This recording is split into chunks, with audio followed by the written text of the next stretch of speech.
Assalamualaikum, halo bertemu lagi dengan saya di channel Wong Kidal. Sebelum mulai, saya doakan teman-teman semua diberikan rezeki yang berlimpah ruah, dikabulkan semua hajatnya, dilunaskan semua hutangnya, dan segera dipanggil ke Baitullah dengan cara terbaik dan fasilitas terbaik.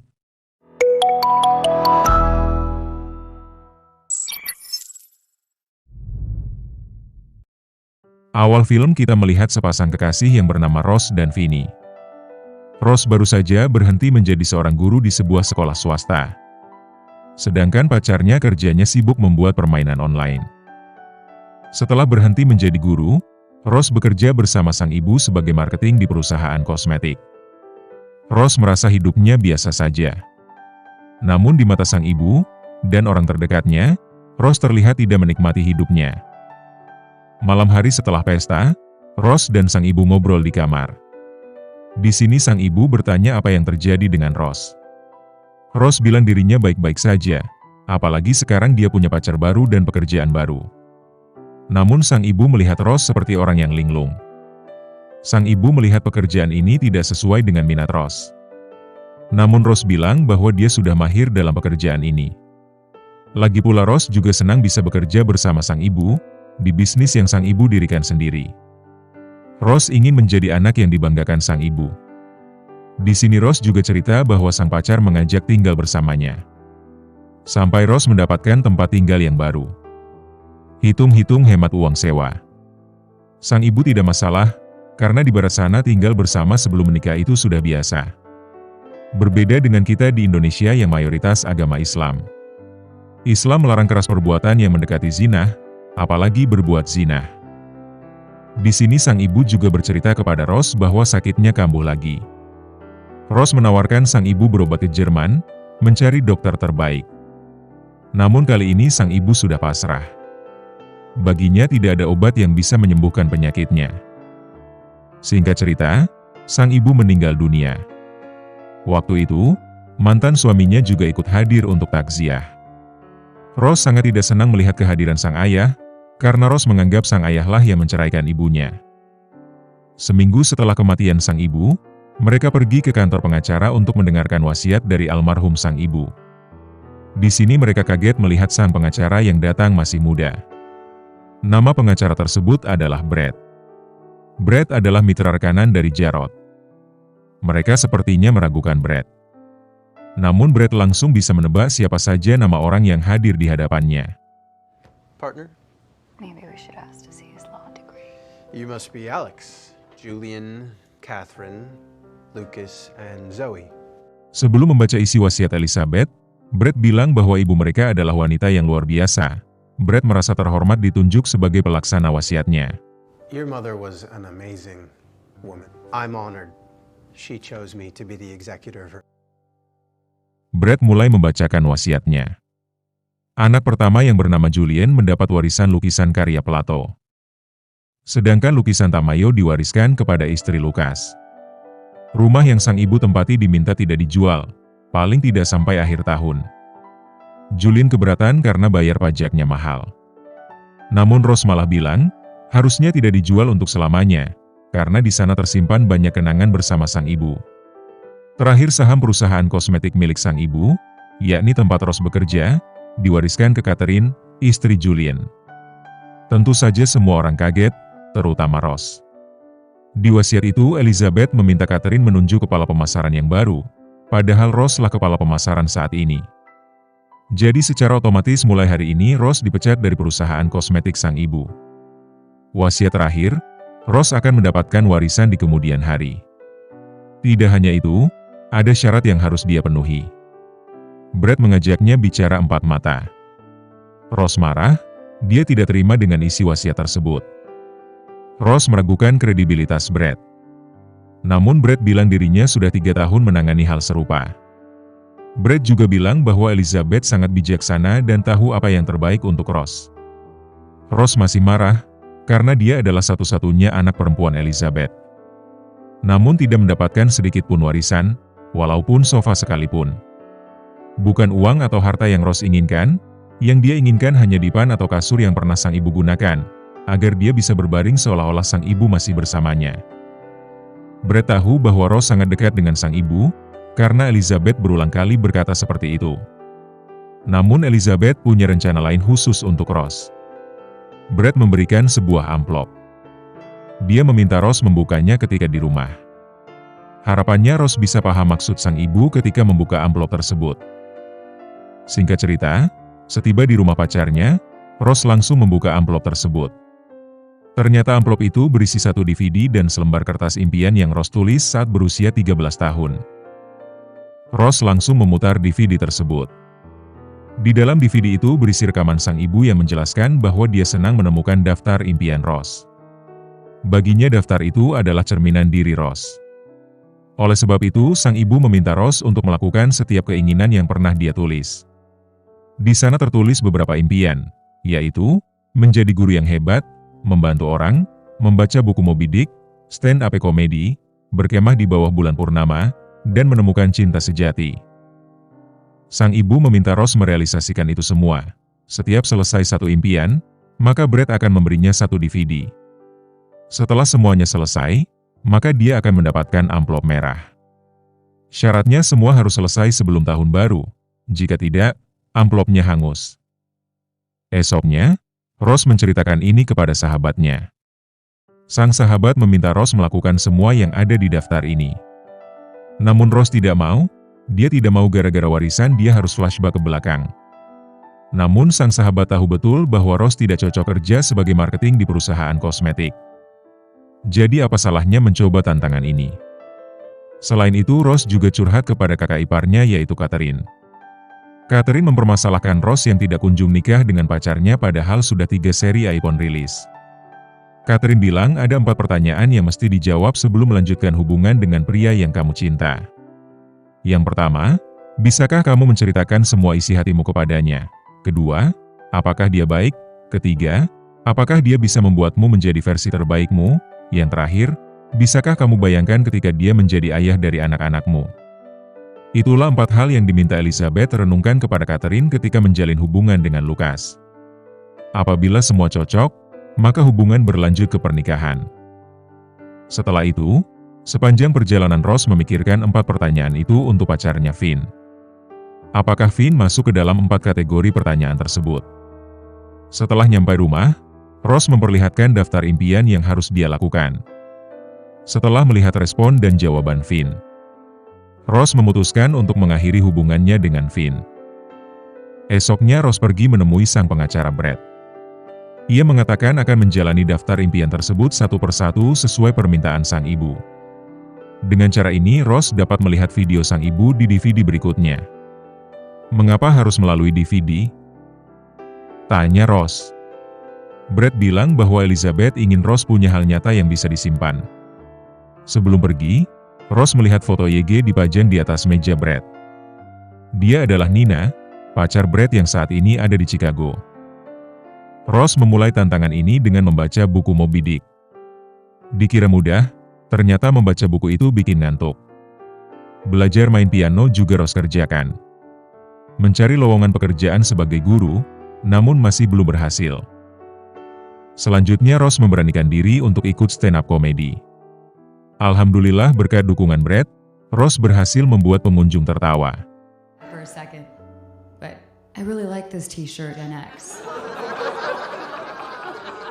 This big. Atas keberhasilannya ini, Ross mendapatkan satu DVD baru yang diserahkan oleh Brett. Pada video ini sang ibu menebak, Ross pasti gugup dan takut ketika stand-up komedi di depan orang. Ross mengakui itu, padahal dulu Ross tidak mengenal takut. Hal itu berubah karena kehidupan yang Ross jalani. Ross sering merasa puas dengan hal yang aman dan tidak menyakitkan, kalau bahasa sekarang sering disebut zona nyaman. Namun kenyataannya, kepuasan tidak menghilangkan rasa takut dan rasa sakit. Untuk menghilangkan rasa itu, sang ibu menantang Ross untuk melakukan hal yang membuat dia takut dan gugup. Setelah melihat video itu, Brett bertanya apa yang akan Ross lakukan. Ross bilang dia akan bertemu dengan sang ayah, karena selama ini hubungan mereka kurang baik, karena sang ayah menganggap Ross anak yang payah, tidak seperti saudaranya yang lain, sehingga bertemu sang ayah baginya adalah hal yang menakutkan. Bagi Brett, Ross tidak payah. Berhubung Rose belum mendapatkan panggilan pekerjaan sebagai guru, di sini Brett menawarkan Rose untuk mengajar di sekolah yang biasa dia kirim bantuan sosial. Kebetulan sekolah itu butuh guru pengganti selama 1 semester. Tentu saja Rose mau. Rose heran mengapa Brett begitu baik kepadanya. Dia menduga Brett mendapat bonus apabila Rose berhasil menyelesaikan semua tantangan. Brett merasa tersinggung, dan bilang tidak ada bonus. Tepat di bulan April, Rose siap-siap pergi ke sekolah untuk mengajar. Di dalam kereta, ketika asik membaca buku, matanya tergoda melihat pria tampan yang duduk di hadapannya. Sempat terjadi sedikit obrolan antar mereka tentang buku yang Rose baca. I only got to the first chapter. Same. In high school and then in college too. And I decided to try again. Something just kind of clicked and I got into the rhythm of it and now Sesampai di sekolah, Rose diberikan buku rencana pembelajaran dan berkas siswa di kelas. Pertama masuk kelas, tidak ada satupun siswa yang mempedulikannya. Hey guys, give me my sweater. Can you please give her the sweater? It's not even funny. Aaron, come on man, pink's not even your color. Namun dengan kemampuannya, Rose bisa menenangkan siswa dan mengajar dengan tenang. Namun ada satu siswa yang tidak mengindahkan perintahnya, sampai Rose memutuskan mengambil buku gambar siswa tersebut. Siswa itu marah dan langsung keluar kelas. You know, that's not a bad word for thinking about Hamlet. Why not? In the meantime, I will take a deeper dive into your beautiful art. Hey, give that back. Oh, help! Ezra, what do you think you're doing? Taking action. Akibatnya, Rose dimarah kepala sekolah, dia menilai Rose tidak bisa mengajar. Saat itu kepala sekolah membawa Rose bertemu dengan Dr. Taylor selaku terapis konsultan. Tidak diduga Dr. Taylor adalah pria yang diajaknya ngobrol di kereta tadi pagi. Di sini Taylor menjelaskan latar belakang siswa dan bagaimana cara menanganinya. When everything in your body is screaming out to scratch them behind their ear. But I'm thinking maybe it's something I could connect with. Situation. My mother died recently. I'm so sorry. Thank you, Dr. Taylor. Anytime, Miss Rose. Malamnya, Rose bertemu sang ayah karena sudah janjian sebelumnya. Awal mulanya obrolan mereka berjalan lancar, sang ayah senang mendengar Rose kembali menjadi guru. Rose ingin memperbaiki hubungannya dengan sang ayah, karena itulah yang diinginkan almarhum sang ibu. Rose juga ingin meminta dukungan kepada sang ayah, namun sang ayah langsung menyinggung masalah warisan. Hal ini membuat Rose tersinggung. Padahal dia ingin dukungan secara emosional, bukan materi atau uang. Apalagi di mata sang ayah, Elizabeth jauh dari kata sempurna. Rose tidak paham apa yang membuat sang ayah begitu bencinya kepada sang ibu, apakah ibunya seorang koruptor atau pernah selingkuh. Mendengar itu sang ayah terdiam dan pergi keluar restoran. Rose mengejar dan mendesak sang ayah untuk cerita penyebab perceraian mereka. Dengan terpaksa sang ayah bilang bahwa Elizabeth dulu selingkuh dengan seniman, dan Rose adalah anak dari seniman itu. Rose pulang dengan penuh emosi dan marah kepada almarhum sang ibu yang telah menyembunyikan fakta darinya. Rose mengumpulkan saudaranya dan menceritakan semuanya. Rose bertekad akan menemukan ayah kandungnya yang bernama Johnny. Esoknya Rose langsung ke kantor Brett untuk meminta 1 DVD lagi, karena dia sudah selesai membaca buku Moby Dick.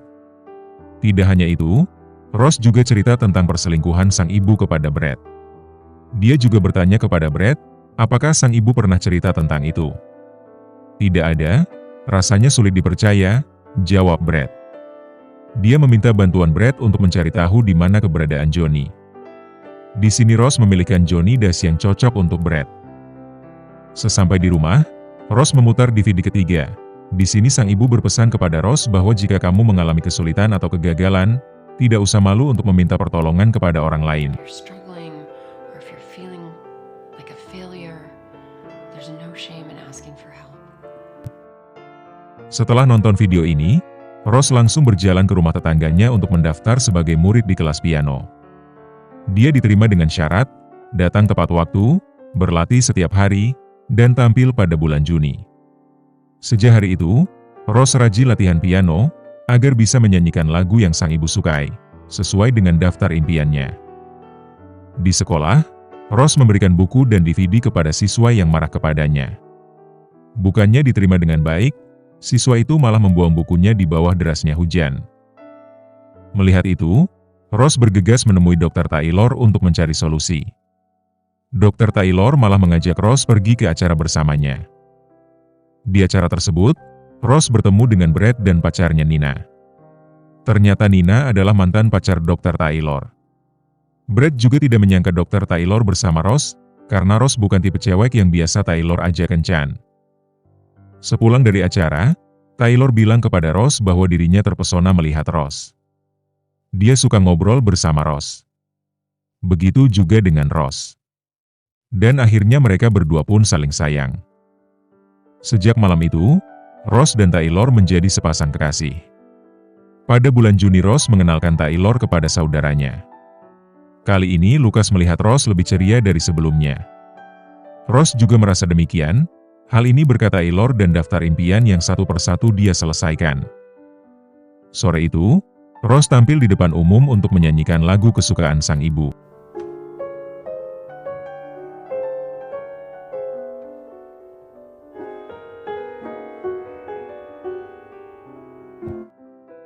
Satu persatu daftar impian itu sudah Ross capai. Satu yang belum Ross checklist, yaitu menemukan cinta sejati. Tidak tahu mengapa, Ross merasa Taylor belum dia anggap cinta sejati. Ketika bertemu dengan Brad untuk mengetahui progres pencarian identitas Johnny, Brad bertanya tentang hubungan Ross dengan Taylor. Ketika ngomongin Taylor, wajah Brad selalu berubah.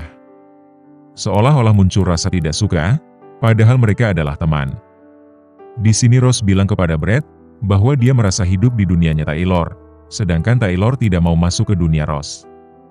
Brad bilang kepada Ross bahwa dia harus menanyakan itu kepada Taylor. Tidak menunggu lama, saat makan malam di apartemennya Taylor, Ross menanyakan itu kepada Taylor. Taylor merasa bersalah karena dia tidak pernah ke rumah Ross dan tidak pernah gabung dengan teman-temannya Ross. Bulan Oktober, Taylor mencoba ikut ke rumah Ross dan ngobrol bersama teman-teman Ross. I'm Megan. My biggest one to ask something so Sorry, problematic. what's the point? I had an affair with one of your patients. Seriously?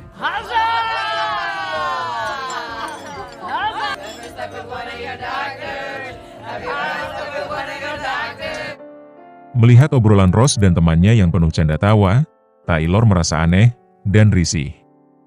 Dia bilang obrolan gila tidak bermakna. Bahkan Taylor menuding Ross mau bersamanya demi mendapatkan warisan. Mendengar itu Ross paham bahwa dia dan Taylor tidak sefrekuensi. Akhirnya Taylor memutuskan untuk pergi. Karena putus dengan Taylor, akhirnya pencarian sang ayah ditemani oleh Brad dan Nina. Selama perjalanan menuju kota Vermont, mereka bertiga menghabiskan waktu dengan ngobrol dan bernyanyi bersama.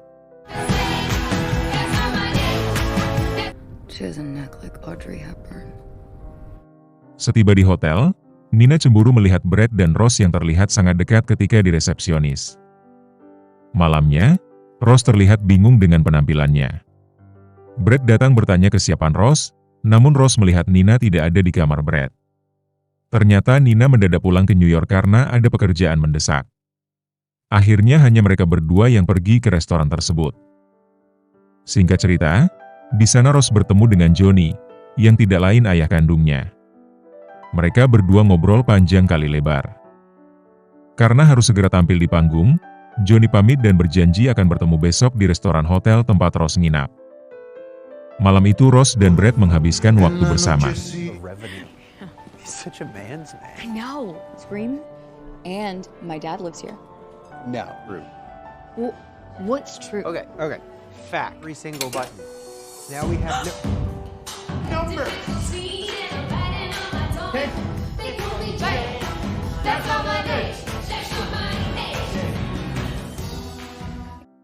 Dan sesampainya di hotel, hal yang tidak diduga pun terjadi. Mereka terjerumus dalam perzinahan. Esoknya Ross menemui Johnny di restoran. Namun sampai jam 11, Johnny tidak kunjung tiba. Ross kecewa karena Johnny mengingkari janjinya untuk bertemu. Hari itu juga, Ross dan Brad pulang. Setiba di rumah, sebelum turun dari mobil, Ross merasa dirinya bodoh. Namun Brad bilang bahwa Ross adalah gadis pintar, cantik dan penuh semangat. Ketika sang ayah dan Taylor tidak melihat itu dari diri Ross, maka merekalah yang salah. Brad bilang, setiap melihat Ross dia selalu terpesona. Ross merasa tadi malam sungguh luar biasa. Namun itu kesalahan, karena Brad adalah pacar Nina. Brad bilang bahwa Nina tiba-tiba pulang ke New York bukan karena pekerjaan tapi karena mereka bertengkar dan putus. Bertengkar karena apa? Tanya Ross. Bertengkar karena kamu, Nina cemburu melihat kedekatan aku dengan kamu. Brad meminta Ross jangan pergi, karena Brad merasa Ross tidak menyukai Taylor. Brad bilang bahwa Ross menjalin hubungan dengan Taylor karena butuh validasi.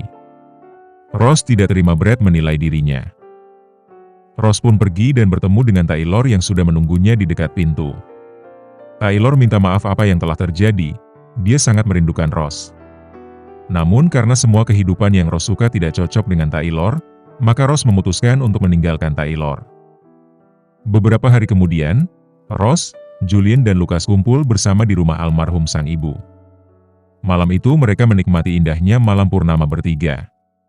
Di sini mereka saling bercerita satu sama lain. Malam itu juga mereka bertiga nonton video sang ibu, untuk mengobati rasa rindunya. Esoknya, Ross bertemu dengan sang ayah untuk berdamai. Beberapa hari kemudian, Ross menghadap pengacara, kali ini bukan Brad yang menemuinya, melainkan si Jarod. Setelah basa-basi sebentar, Jarod memberikan warisan sang ibu berupa amplop merah. I guess that was partly the point. Elude me. True love is wives. Is there like a consolation? Settle for less. You are inherent. Ketika membuka amplop tersebut, isinya ternyata Ross mendapatkan warisan berupa rumah yang ditempati sang ibu. Ross menangis bahagia mengetahui itu. Di video terakhir, sang ibu bilang bahwa dia sangat bahagia mempunyai anak seperti Ross. Pesannya tetap semangat dan jangan pernah takut. Berbicara tentang cinta sejati, sebenarnya sang ibu juga tidak paham apa artinya. Namun pesannya cuma satu, cinta layak diperjuangkan. Selesai nonton video itu, Ross bergegas pergi menemui Brad. Padahal cara nyetirnya masih belum mahir, dan akhirnya dia nabrak mobil Brad. Di sini Ross minta maaf kepada Brad, karena telah menolaknya kapan hari di mobil. Tidak hanya itu, Ross meminta kepada Brad bahwa mereka tidak hanya sebatas teman, tapi lebih dari itu. Brad tidak paham maksud Ross. Akhirnya Ross membacakan 4 pertanyaan sebelum memilih pasangan yang tepat. Keempat pertanyaan tersebut semua dimiliki oleh Brad. Karena selama ini Brad sudah sangat baik dengannya, Ross juga bisa menceritakan semua masalahnya kepada Brad tanpa ada rasa khawatir. Selain itu, Ross merasa mereka berdua satu frekuensi, jadi nyambung kalau ngobrol. Akhirnya mereka berdua pun saling sayang. Di akhir cerita, mereka mengadakan acara di rumah Ross. Film pun tamat, sampai jumpa di Baitullah.